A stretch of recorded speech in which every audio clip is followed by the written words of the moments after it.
बिस्मिल्लाहिर्रहमानिर्रहीम। अस्सलाम वालेकुम नाज़रीन। सुन्नी इत्तेहाद कौंसिल के चेयरमैन साहबजादा हामिद रज़ा ने जामिया रिज़विया मदरसा जंग बाज़ार में एक अहम प्रेस कॉन्फ्रेंस की।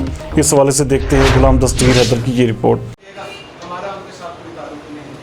मैं एक मरतबा फिर आप तमाम साथियों का तहे दिल से मशकूर भी हूँ, मैं शुक्रिया भी अदा करता हूँ और उन तमाम लोगों का जो मेरे लिए दुआ को भी रहे।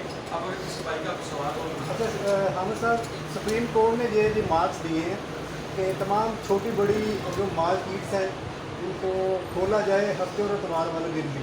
क्या कोरोना जो है सिर्फ 4 दिन के लिए है, 3 दिन कोरोना कुछ नहीं है? इस पर क्या कहना चाहते हैं, कैसा ये इक़दाम है सुप्रीम कोर्ट का? दोबारा उन्होंने ये कहा कि आप इसे क्या करना चाह रहे हैं। उन्होंने कहा कि हम इसे अफगानिस्तान में और जो फंडामेंटलिस्ट मुस्लिम कंट्रीज़ हैं हम इसको वहाँ पर भिजवाना चाह रहे हैं। ये जब वहाँ पर जाएगा तो जो इसका एंटी वायरस लगाया जाएगा इसका तोड़ करने के लिए, वो एंटी वायरस हम बंदा लेकर एक एक शहर में धरना दे देना हमारे लिए भी मुश्किल काम नहीं है। लेकिन हम ये इम्पैक्ट नहीं देना चाहते कि मजहबी तबका रिजिड है।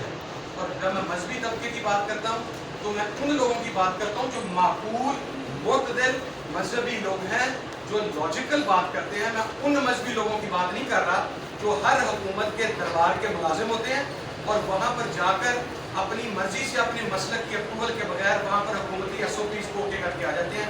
ये बंद करेंगे।